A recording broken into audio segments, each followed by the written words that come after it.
There is a motion to direct the Secretary General to immediately endorse to the Senate the impeachment complaint, having been filed by more than one-third of the membership of the House, or a total of 215 members.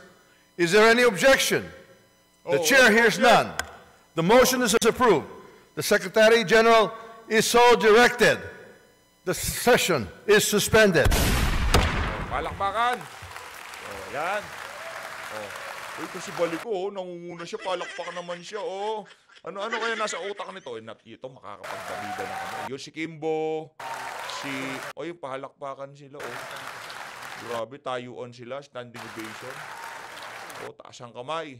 Yung mga makakaliwa, masaya sila kasi nagugulo nilang pamahalaan Para doon sa mga aso ni Tambaluslos, wag muna kayo masyadong magsaya. Doon tayo mag-usap-usap sa Senado. Kasi kahit wala pa naman naghain ng impeachment dito kay Vice President Sara Duterte, impeach na siya dyan sa House of Representatives. Nakita naman natin mga kababayan kung paano binaboy ng mga congressman itong si Vice President Sara Duterte. Inaasahan na natin yan. Talagang itutuloy-tuloy nila ang impeachment na yan. Kaso, hindi pa rin umayon sa kanilang kagustuhan ang mga nangyari kahapon. Ang game plan kasi nila, ipapatawag ang mga vlogger, tapos ikukontempt yung mga vlogger. Dahil sa impeachment na yan ni Vice President Sara Duterte. Kasi pagka nakakulong na yung mga vlogger, wala na magsasalita.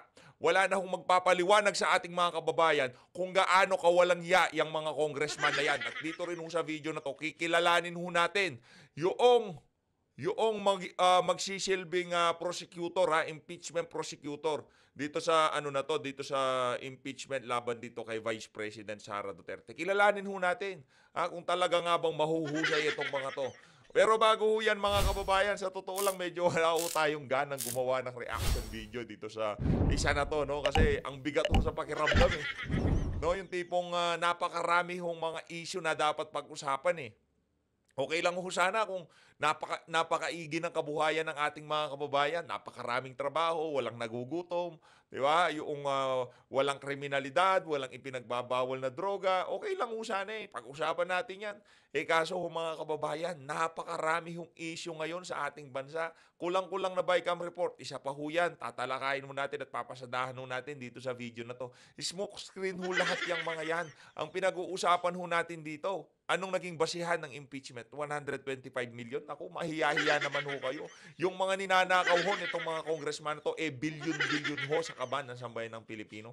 Tapos, hinahabol natin yung 125 million na kung saan, alam naman natin at napaliwanag ni VP Sara, hindi pa nga tapos hindi pa nga nailabas yung desisyon ng COA, tapos bigla-bigla. Impeach na siya dyan sa House of Representatives. Talaga hindi na pinag-usapan sa Committee on Justice. Wala na pag-uusap.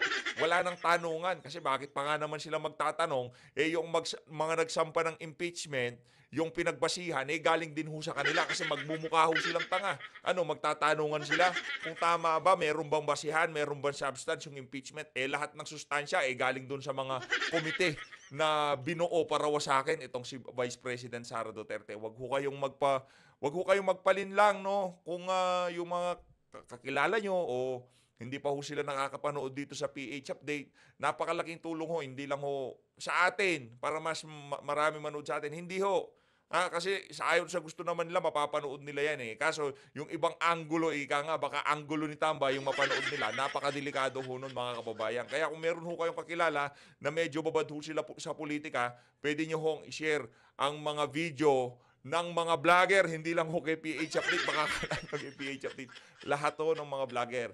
Hindi ko na maiisa-isa yan. Basta lahat ng vlogger, nakita nyo, medyo tama yung sinasabi, i-share nyo na yan. Okay na yon. Pero bago yan, isang like at isang subscribe. Masaya na tayo dyan sa mga gusto sumahan sa ating community. Alam nyo na ang gagawin mga kababayan. At dahil medyo napatagal tayong hindi nagme-mega love shoutout, medyo madami-dami na ang utang ko sa mga kasama natin dito sa PH Update. Pasadahan natin na mabilisan. At sa mga sa mga mega love shoutout natin dito, bibilisan ko lang ho kasi ang dami ho nating tatalakayin, no? Pasensya na ho, hindi ko ho kayo mababasa lahat ng comment nyo, pero maraming salamat. Mabuhay ho kayo. Mega love shoutout. Mega love shoutout dito kay, ito ano to, kumbaga isa ho to sa mga talagang masigasig dyan sa comment section. Itong kay Ma'am Susan Bartolome, Wager, maraming salamat to. Mega love shoutout, Ma'am Susan Bartolome. Maraming salamat to sa pag-support sa PH Update. Mega love shoutout, Sir Joel. Maraming salamat to. Maraming salamat to talagang itong si Sir Joel. Mabuhay ho kayo, ingat ho kayo dyan sa ibayong dagat. Maraming salamat, Sir Joel Arliano, sa mga kamag-anak nitong si Sir Joel, sa mga nakakakilala dito kay Sir Joel. Mega love shoutout. Maraming salamat to sa suporta. Maraming salamat din ho dito kay Roda May Malyari. Roda May Malyari, mega love shoutout Ingat po kayo diyan sa SAR. Maraming salamat ho, mega love shoutout. Mega love shoutout din ho dito kay Jojo Hugo. Jojo Hugo, maraming salamat ho. Mega love shoutout. Thank you ho sa pakulay nyo. Mega love shoutout din ho dito kay Cruz Eyes, maraming salamat ho dito sa 5SGD. Ingat ho kayo dyan sa Singapore. Maraming salamat. Bilisan na lang natin. Mega love shoutout. Idol TV Canada. Oy, Idol TV Canada, ikaw talagang minamay at mayamong pagpapakulay. Maraming salamat. Mega love shoutout. Maraming salamat, Idol Canada. Dito kay Nin Agsamosam. Maraming salamat to. Hello, shout out Sir PH Update, always watching. Maraming salamat to. Ingat to kayo diyan sa Inglaterra, diyan sa UK o kung saan man kayo dako ng dagdig naroon ngayong mga panahon na to. Member pa itong si Ma'am, member ho natin. Maraming salamat. Mega love shout out Ma'am Ning. Maraming salamat. Mega love shout out dito kay Prince Tom. Maraming salamat dito sa 100 yen. Mega love shoutout. Ingat po kayo dyan sa Japan. Mega love shoutout. Teka lang dito kay mega love shoutout to dito kay Jeric de los Santos. Maraming salamat ho. Maraming salamat ho sa $10. Sir Jeric, mega love shoutout. Ingat po kayo dyan sa Amerika. Mega love shoutout din ho dito kay Vanji Sichon. Ma'am Vanji, thank you ho sa $10. Yung si Ma'am G, mga datihan yan, mga malulupit ho talaga. Ma'am Vanji Sichon, maraming salamat ho sa pagpapakulay. Mega love shoutout dito kay Memengs. Memengs, salamat sa 36 AED keep the spirit. Kayong Laong Lin. Teka lang ho, hindi ko makita na maayos. Lang ang henerasyon na to, laban ang abusadong nakaupo sa gobyerno at patuloy kayong maging boses ng mamamayan. Ma'am, maraming salamat to. Mega love shoutout. Maraming salamat, Ma'am Kat. Memengs, maraming salamat, Memengs. Mega love shoutout dito kay Chechay. Chechay, thank you dyan sa dyan sa pakulay mo. Mega love shoutout. Maraming salamat, Ma'am Chechay. Thank you po. Maraming salamat, syempre, itong si Sir Jordan Cabigo. Mega love shoutout. Mega love shoutout din ho dito kay Sir Juris Vernil Veroy. Maraming salamat to. Mega love shoutout. Ito. Last na ho ito. Mega love shoutout dito kay Astrid Elia. Maraming salamat to. Ingat ho kayo dyan sa Hong Kong. Mega love shoutout. Maraming salamat to. Talagang mga DDS vloggers, malulupit po talaga yung mga yan. Mabuhay yung mga kababayan nating OFW. Maraming salamat po sa inyo. Grabe, naka 8 minutes na kagad tayo. Mega love shoutout pa lang. Di pa tayo nag-umpisa. Kaya gusto ko pagka meron nung nagpakulay, mega love shoutout kagad. Pagka natambakan ho tayo, wala. Nauubusan ho tayo ng oras. Ito ho. Pinanguna, rekta ho tayo dito kay Charis, dito kay Sandro Marcos. Pinangunahan umano ni Ilocos Norte 1st District, Rep. Sandro Marcos, ang higit 200 kongresista na sa paghahain ng ika-4 na impeachment complaint laban kay Vice President Sara Duterte nitong Miyerkules, Pebrero 5. Ang tanong, ito tanong lang naman, hindi na natin sinasabi na kung ano pa man Ang tanong ho dito, magkano ho kaya ang binayad doon sa mahigit dalawang daang congressman para ma-persuade sila na pirmahan yung impeachment na yan laban dito kay Vice President Sara Duterte. Para ma-expedite, para kagad madiretso sa Senado. Kasi noong una ho, di ba, nabalitaan nyo ho yan. Hindi lang naman ho sa atin, galing sa PH update, galing ho sa mainstream media, sinasabi nila, nahihirapang lumikom ng pirma. All of a sudden, after New Year, meron na kagad pirma. Tapos sobra-sobra pa doon sa yung 1/3 bang yung kailangang pirma. Mahigit 200 ho mga kababayan. Mahigit 200. Ang tanong, kung nagbayad man, magkano ho kaya ang ibinayad sa mga kongresistang pumirma? Nagtatanong lang, di kung walang bayad, sabihin walang bayad. Tapos yan, paparatangan ng peking. Wala naman ho tayong sinasabing may bayad. Ang sinasabi natin dito, meron ho tayong mga nababalitaan na di umano, money talks, ika nga. Pagka nagsalita na ang pera, ayun, yung prinsipyo at paninindigan nila, nakakalimutan ho ng ibang mga kongresista. Sana mga kababayan, wag ho nating kahit na didiretso na sa Senado yung impeachment na yan, magkakaroon na ng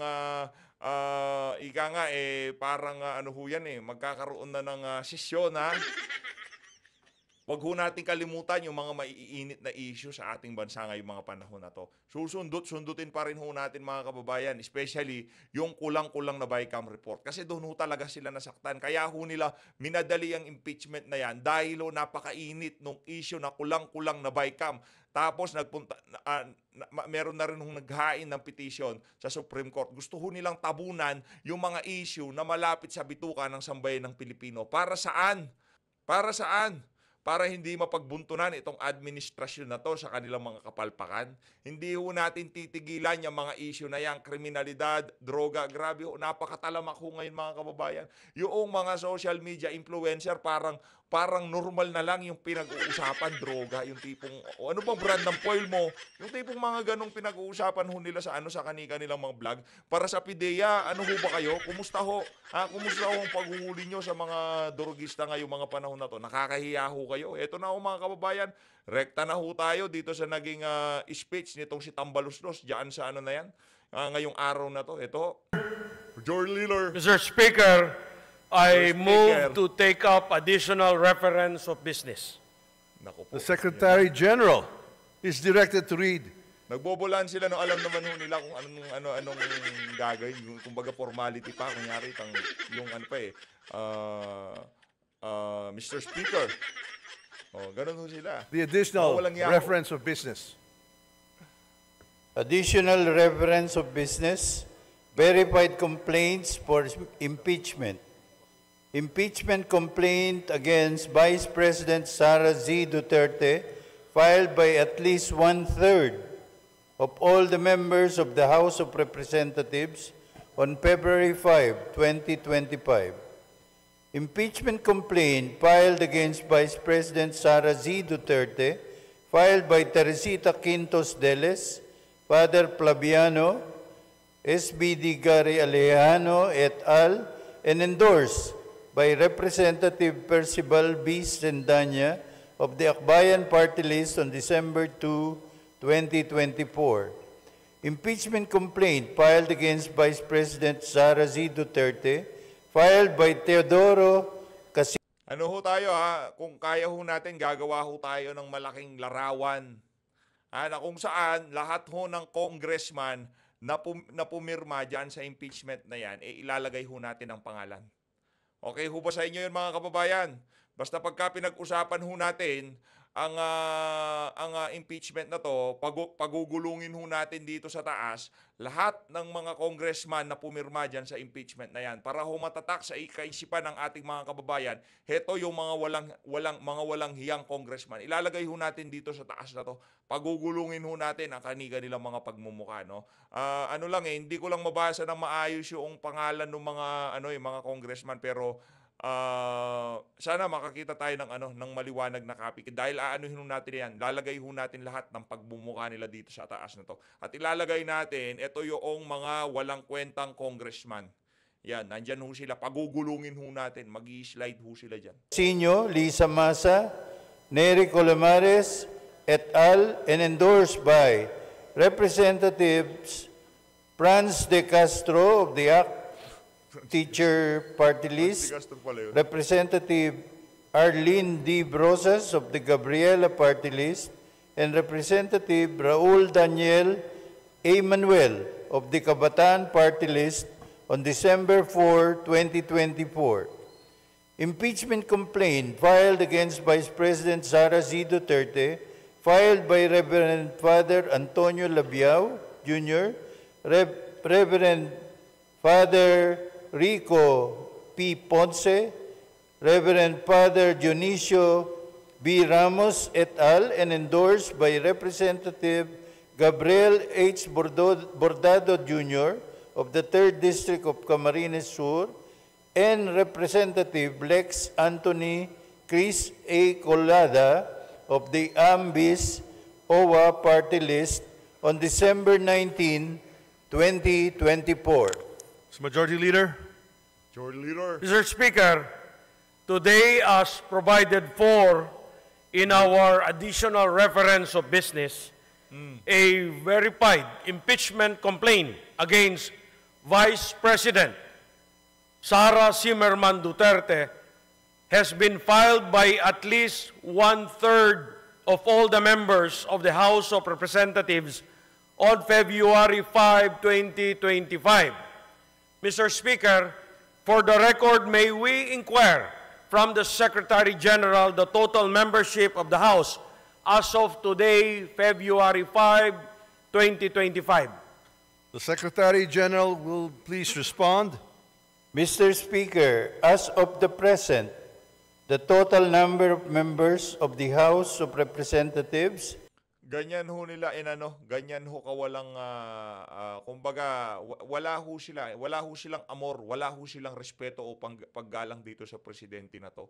Kaya yung mga nasa baba nitong si Marcos Jr., hindi ho siya rin irespeto. Kayo hong mga Pilipino, pag nakita nyo ho yan, sigawan nyo.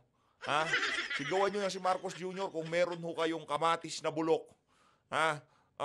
Tirisin nyo. Ipakita nyo sa kanya, nagalit kayo sa kanya. Diba? Maggawa kayo ng placards. Napaka-demonyito mo. Ganun. Pakita nyo ho, nagalit ho kayo dito sa administrasyon na to. Saan man hong rally magpunta, yung senatorial candidate na yan, ng mga nasa lineup ng administration, para isigaw nyo ho yung pangalang Sara Duterte. Sara Duterte ho ang isigaw nating sabay-sabay. Pag may rally, isigaw ho natin na sabay-sabay, Sara Duterte. is 306. The Majority Leader is recognized. Mr. Speaker, may we inquire from the Secretary General how many members of the House Pasimple ka po eh. Kapal na mukha nitong si Felipe. Hindi. How many? Alam nyo naman kung ilan eh. Yung kumbaga para sa formality, para sa proseso lahat verified and swore before him the impeachment complaint. Secretary General, please respond to the query of the Majority Leader. Yes, Mr. Speaker. Pursuant to Section 14, Rule 4 of the Rules of Procedures, in impeachment proceedings, the total number of House members who verified and swore before me this impeachment complaint is 215 House members. Palakpakan. Siyempre, laki ng pera siguro, di ba? Ang ganda siguro ng bigayan, di ba? Siguro hindi ko sinabing meron bigayan. Sinasabi ho natin dito kasi nung una, ayaw pumirma. Nagpapakipot lang pala. Baka nagpapadagdag lang sila, di ba? O ngayon, siguro kompleto na yung kabayaran, kaya pumirma na sila. Okay. Ayun o. Ayun si Sandro, tingnan nyo naman ho. Yan yung mga young goons. Bata pa lang, mukhang kriminal na, no? Di ko sinabing kriminal, ha? Mukhang kriminal. Mukha eh. Yung tabas ng pagmumukha eh. Tingnan nyo naman yan. Anak ng toko. Bata pa lang talagang di na mapagkakatiwalaan. Yang mukha na yan, yung mukha ho na yan ni Sandro Marcos, marami hong gagawing kabalastugan yan sa bayan ng Pilipino. Kaya para sa mga taga-Ilocos, naku, bahala ho kayo. Ngayon, para sa mga Ilocano, okay pa ho ba kayo? Masaya ho ba kayo? Hindi ko ho kayo inaaway.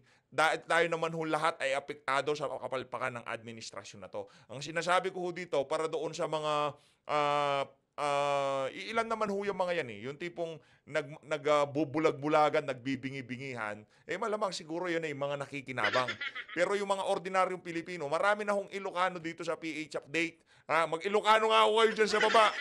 Nakananto ko, ito talagang, ito, mukha, tingnan nyo naman. Guns na guns ang datingan. Hindi ko sinabing guns siya, datingan lang. Hindi ko din sinabing kriminal yan, sinabi ko, mukha lang. Mukha lang. Oh. Baka tag na naman tayo ng kung ano-ano dyan eh. Tuloy. The majority leader is recognized. Mr. Speaker, may we know what is 1/3 of the total number of the members of the House? The Secretary General will please respond. Mr. Speaker, 1/3 of the total number of members of the House is 102. Diba? 102. Pero pinasobra ho nila. Para saan? Para maipakita, nagkakaisa ang House of Representatives.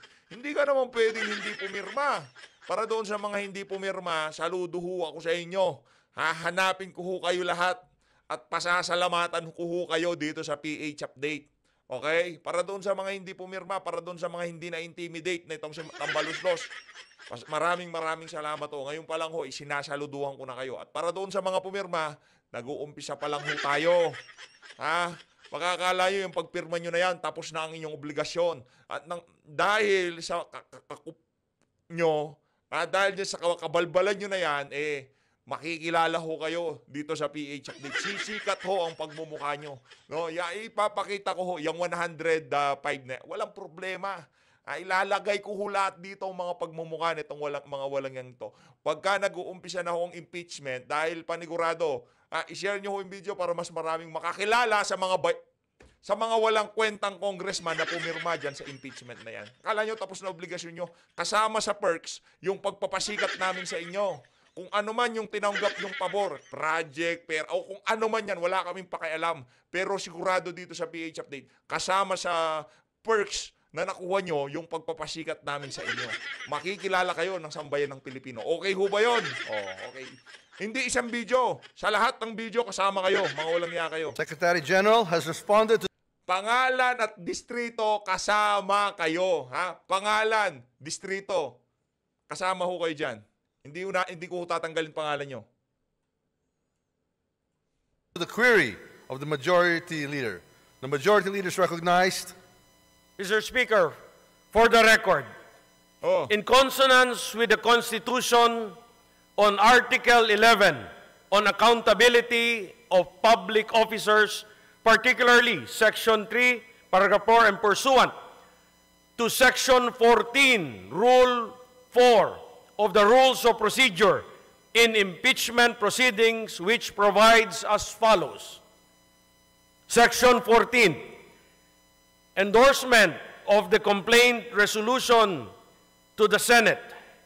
A verified complaint resolution of impeachment filed by at least 1/3 of all the members of the House shall constitute the articles of impeachment. And in this case, the verified complaint resolution shall be endorsed to the Senate in the same manner as an approved bill of the House. Considering that the Secretary General has certified that at least 215 members of the House of Representatives have verified and swore before him the said impeachment complaint against Vice President Sara Zimmerman Duterte, and consistent with our rules, I move that the Secretary General be directed immediately to endorse the same to the Senate. There is a motion to direct the Secretary General to immediately endorse to the Senate the impeachment complaint, having been filed by more than 1/3 of the membership of the House, or a total of 215 members. Is there any objection? The chair hears none. The motion is... Grabe naman, is there any objection? Wala ka man tinignan. Nakananto ko. Sa bagay, sino maglalakas ng loob, no? Oh, di ba? Ano na kumbaga majority na Hindi nga nila kinuha yung 1/3 Ang kinuha ho nila sobra sa kalahati. Ganun ho katindi, ganun ho kakapal ang mukha nitong mga congressman na to. Again, sisikat ho kayo, makikilala ho kayo dito sa PH Update. Daang-daang libong Pilipino ang makakakita sa mga pagmumukha nyo.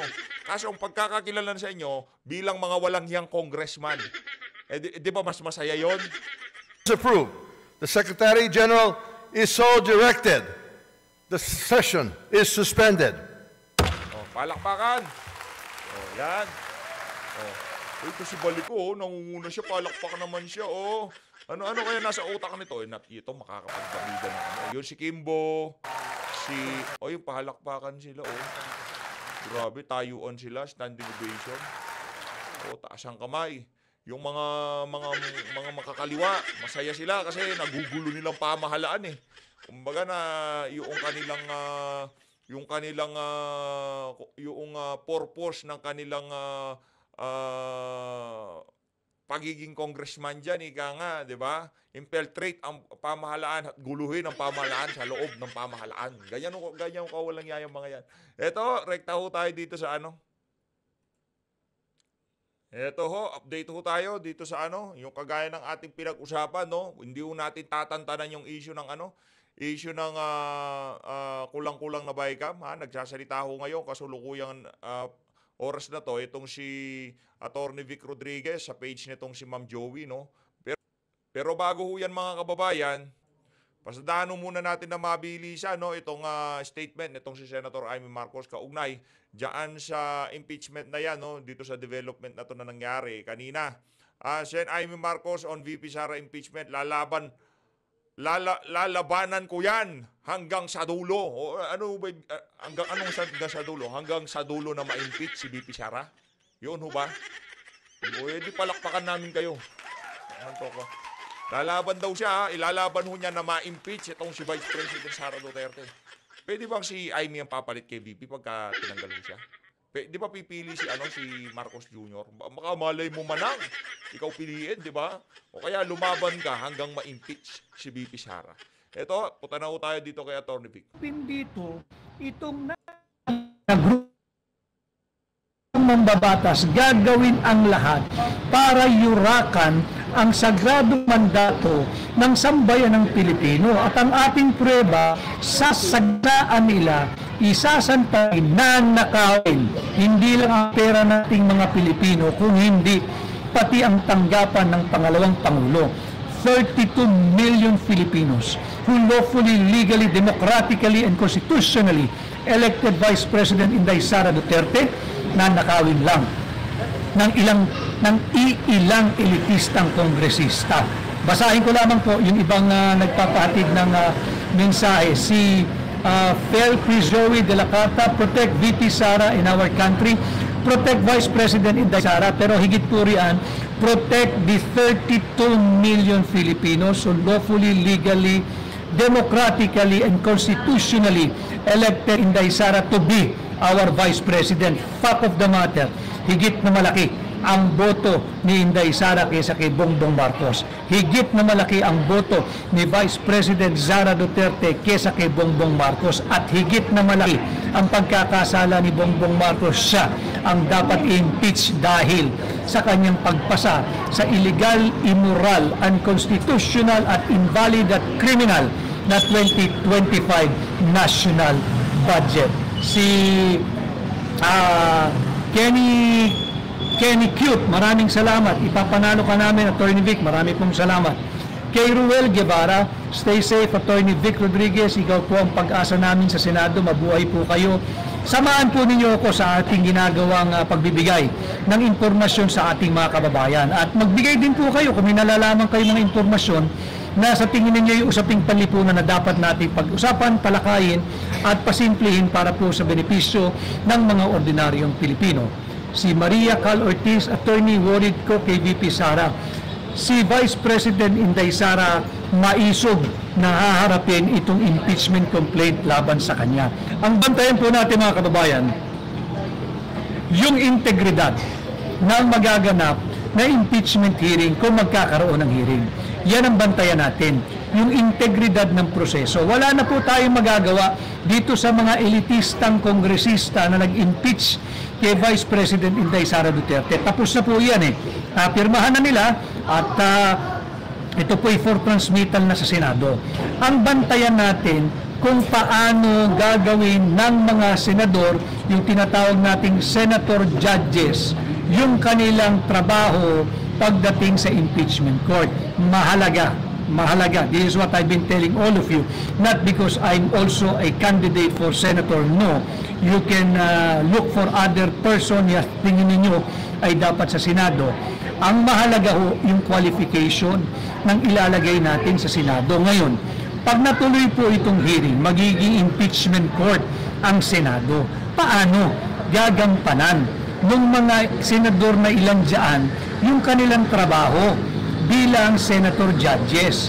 Mauunawaan ba nila yung appreciation ng evidence? Maiintindihan ba nila yung proper application of the rules of court? Kaya mahalaga, we should understand what is at stake for our country this coming midterm election.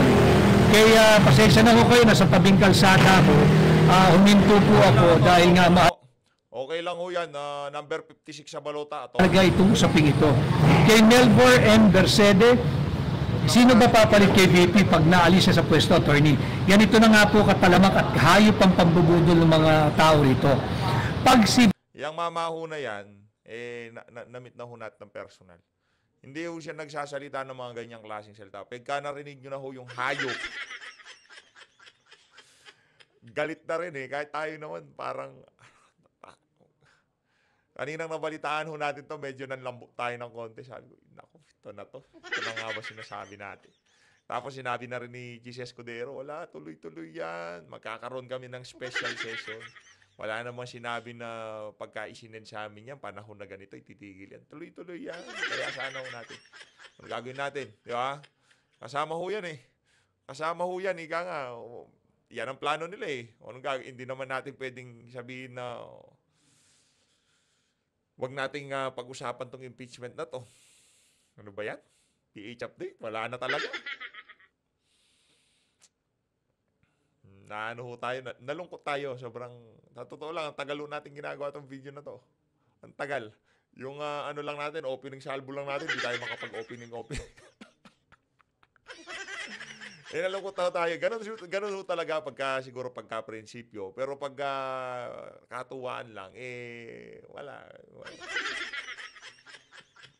Pero pagka seryoso, ang hirap pong i-take nito lightly, yung tipong magaang sa pakiramdam. Maging siya kay Atty. Vic, napapahayop na eh. Vice President po ay na-impeach at natanggal nila sa pwesto, sino sa tingin ninyo ang hahalili sa kanya? Ang pagkukuhaan po ng papalit sa kanya, kung hindi sa Senado, ay sa Kongreso. Wala naman silang ilalagay na magmumula sa Senado eh. Kukuha yan sa Kongreso. So sino sa tingin ninyo ang kukunin nila sa Kongreso? Ang aking hula, titingnan nila. Si Martin Romualdez, baka pwedeng maging vice-presidente. Titingnan nila. Yung anak ni Bongbong Marcos, pwedeng maging vice-presidente. Dahil ang requirement lang naman ay miyembro ng Kongreso. Kung ito'y galing sa Senado o kailangan sa mababang kapulungan. But we should not even reach that point. We have to defend and protect the sacred mandate of the Filipino people. Yung 32 million Filipinos na bumoto kay Inday Sara Duterte, ngayon ang panahon na kayong lahat ay kumilos, mag-ingay, iparinig ang inyong tinig. Labanan natin itong lantaran wholesale na pangbubutol na ginagawa sa atin. Ulitin ko, babalik ko lang kayo sa sentro ng mga usapin. Ito'y ginagawa, pantakip dito sa napakalaking bulilyaso at anomalya ng administrasyon ni Bongbong Marcos. Itong illegal, immoral, invalid, unconstitutional, and criminal 2025 budget. Si Karine, hindi lang si VP Sara kinalaban nila, kundi pati ang INC. Well, hindi ho kasi ako miyembro ng Iglesia ni Cristo. Marami tayong kaibigan dyan, but I hope you understand, wala po tayong karapatang magsalita on behalf of our friends and brothers and sisters who are members of the Iglesia ni Cristo. But yes, I understand yung point ni Karen na kaya nga lumabas at nagpakita ng puwersa ang mga miyembro ng INC at iba't iba pa na sumali rin at necessarily INC dahil ayaw nga nila na nagkakawatak-watak ang ating bansa dahil lang sa maagang pamumulitika ng isang taong nangangarap maging Pangulo na kahit wala siyang panalo. Yan ang tunay na dahilan dyan. Kay Angela, maganda yon Angela, People's Power, marami hong pamaraan ang pagpapakita ng People's Power. Mag-ingay po kayo sa inyong iba't ibang social media sites. Makiisa po kayo, panloloko po ito. At ang tunay na issue na nais nilang makalimutan ng tao ay yung buy scam report. Buy scam report. Stella Kim. Babalik at babalik pa rin ho tayo dito sa issue ng PhilHealth, issue ng 14 billion ba? 16 billion. Basta napakalaking halaga na inallocate dyan sa House of Representatives, dyan sa mga senador, yung 5 billion dyan sa Senado para sa AKAP, yung walang humpay na pamimigay na ayuda, yung yan ang balikan nating issue. Yung impeachment na yan, walang tiyan na magkakalaman dyan sa issue na yan. Sa totoo lang. 125 million versus doon sa mga bilyong-bilyong ilinaan nitong mga congressman na to sa kanilang mga sarili. Ano to? Lokohan? Ganon? Buy scam report. Hindi ka namin nakakalimutan at hindi ka namin makakalimutan dahil ginagawa mong mangmang ang mga Pilipino. Hindi ka namin mapapatawad. Ibalitang hopya mani popcorn. So, nagsinungaling si Marcos when he said Sara is an... Gusto kong mamit itong si Hopya Mani Popcorn na to. Parang sarap makakulab Hopya Mani Popcorn. Important. Hopya, favorite natin yan. Si Mani, Popcorn, favorite ko lahat yan Parang magiging favorite ko yan, Atty. Vic. Sino ba yan? Meron ka bang ideya kung sino siyang si Hopya Mani Popcorn? Threaten sila sa kanya. Sara is very, very important. Constitutionally, siya ang successor kung sakaling may mangyari sa Pangulo. Kaya she is very, very important and relevant. Sara Duterte is very, very important because should she decide to run for President come 2028 at ito lamang si Martin Romualdez ang kalaban niya, sure na pong mananalo ito dahil higit na mahal ng sambayan ng Pilipino si Vice President Inday Sara Duterte kesa dito sa namumuno sa napakatiwaling House of Representatives. Ito'y usapang diretsyo lamang at karapatan ko bilang Pilipino magsalita pagkat yan ay may garansya nakaukit, nakasulat sa ating saligang batas. Kay Yukariri, may chance po ba na ma-impeach din si Bongbong? Dapat si Bongbong Marcos ang i-impeach. Nakita naman ninyo yung sagot niya tinanong siya ng reporter ng GMA7 kung handa raw siyang sa ilalim sa isang hair follicle drug test. Ang sagot niya hindi lang isang no, dalawang no, talagang no. Dahil hindi raw po ito importante. Tanggalin na rin natin ang paghihingi ng negative drug test sa lahat na nag-a-apply ng trabaho. Dahil yan ang ipinapakitang ehemplo ng Pangulo ng Republika ng Pilipinas nung siya'y na-corner at itinanong ng reporter ng GMA7. Ang sagot niya, hindi lang isang no, dalawang no. Kaya nga, balik tayo uli sa usapin. Ang sentro po ng usapin ay yung na-discover natin na scam, na buy scam report. Imagine ho ninyo, ratifikado, aprobado, pirmado. At nung aming binusisi, ito po ay punong-puno ng blanco.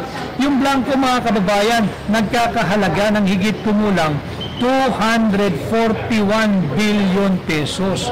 Ganyan kalala kung paano tayo budulin ng administrasyong ito. Ulitin ko, kanina may mga nakaharap ako, yung mga miyembro ng Sangguniang Kabataan. Ultimo, ang miyembro ng Sangguniang Kabataan ay marunong magpasa ng tama at legal na budget. Angat po tayo ng kaunti. Ultimo, ang mga sangguniang barangay sa pamumuno ni Kapitan at ng kanyang mga kagawad, alam nila hindi ka pwedeng magpasa ng isang taunang budget na merong blanco kahit isang paklang lang yan. Kahit isang blanco, kahit isang sentimo, bawal. Ganon din ang municipal councils. Ganon din ang city council. Ganon din ang provincial board. Alam nila na hindi pwedeng magpasa ng budget na may blanco. Ang maganda rito, nung dinala na po natin sa Korte Suprema yung problemang ito, marurunong din ho magpasa ng taunang budget ang mga justices ng Supreme Court. Alam nila, alam ng court administrator na hindi pwedeng magpanukala ng isang budget nang mayroong blanco kahit isang linya at kahit ang halaga lamang ay isang sentimo. Bawal po iyan. Iyan ang ginawa nilang pangbubudol sa atin. At ngayong sila'y naiipit na kung ano-ano na lang ang ginagawa, ini-impeach si Vice President Inday Sara Duterte, tinatatawag yung mga vloggers para pagtakpan itong napakalaking bulilyasong pinasok ng Marcos administration. Yun ho ang explanation, ha. Napakaliwanag na explanation itong si Atty. Vic Rodriguez. Ito lang naman ho yan, mga kababayan, no? Talagang, ano naman ho tayo, sigurado tayo na malulusutan niya ni VP Sara. No? Nandiyan na sambayan ng Pilipino. 32 million Pilipino, magsama-sama ho tayo. Pakita ho natin ngayon ang pwersa natin. I-share nyo ho lahat ng video na kung saan na yung nagpapahayag ng suporta dito kay Vice President Sara Duterte.